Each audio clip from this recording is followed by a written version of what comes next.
మిత్రమా నమస్తే, నేను మీ Naveen. Welcome to Naveen Wisdom. గత 100 సంవత్సరాలుగా 24/7 మన ఇండియాలో బర్న్ అవుతూనే ఉన్న ఒక టౌన్ ఉందన్న విషయం మీకు తెలుసా? దాన్ని బర్నింగ్ సిటీ ఆఫ్ ఇండియా అని కూడా పిలుస్తారు. అది మరెక్కడో లేదు, దట్టమైన అడవులు, గిరిజన సంస్కృతి, గొప్ప ఖనిజ సంపద. ఇండియాలోనే 3rd లార్జెస్ట్ కోల్ ప్రొడ్యూసర్ అయిన జార్ఖండ్ ధన్బాద్ లో 1894లో ఇక్కడ బ్రిటిష్ రూలింగ్ టైంలో మొట్టమొదటిసారి కోల్ మైనింగ్ స్టార్ట్ చేశారు. 1916లో అన్సైంటిఫిక్ మైనింగ్ పద్ధతిలో ఇక్కడ మైనింగ్ చేయడం వల్ల ఫైర్ జనరేట్ అయింది. వెంటిలేషన్ పాత్ ద్వారా మిగతా మైన్స్ కి కూడా ఫైర్ స్ప్రెడ్ అయింది. అప్పటి నుండి అక్కడ మంట అలాగే మండుతూనే ఉంది. దగ్గర 37 మిలియన్ల టన్నుల కోల్ పనికి రాకుండా కాలిపోయింది. ఇక్కడ మనకు కనిపిస్తున్నది భూమిలోంచి పుట్టిన మంట మాత్రమే కాదు, కనిపించకుండా మంటలో కాలిపోతున్న జీవితాలు ఎన్నో.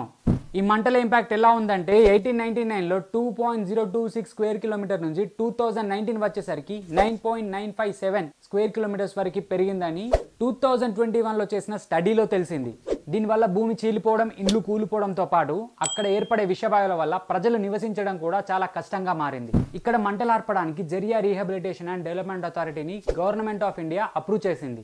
కానీ అక్కడ మౌలిక సదుపాయాలు, ఉద్యోగ అవకాశాలు లేవని, ఎంత కష్టమైనా చేసేది తప్పు పనని తెలిసిన సర్ఫేస్ మీద దొరుకుతున్న బొగ్గుని అమ్ముకుంటూ అక్కడి ప్రజలు జీవనం కొనసాగించడానికి నిర్ణయించుకున్నారు. దీనివల్ల TB, asthma, rashes, lung disease వంటి వ్యాధుల బారిన పడుతున్నారు. 2025 మాస్టర్ ప్లాన్ లో భాగంగా ఇక్కడ మంటలు ఆర్పి skill development programs, roads, schools నిర్మించి ప్రజలని తరలించాలని గవర్నమెంట్ ఆఫ్ ఇండియా ఈ మాస్టర్ ప్లాన్ ని అప్రూవ్ చేసింది. ప్రస్తుతానికి జేఆర్డీఏ, బీసీసీఎల్ కొత్త ఇల్లు కట్టి ప్రజలని అక్కడికి షిఫ్ట్ చేసే పనిలో ఉంది. ఇలాంటి అసాధారణమైన ప్రదేశాల గురించి మీకు తెలుసుంటే కామెంట్ చేయండి, వాటి గురించి కూడా ఒక వీడియో చేద్దాం. మరి ఉంటాను మిత్రమా.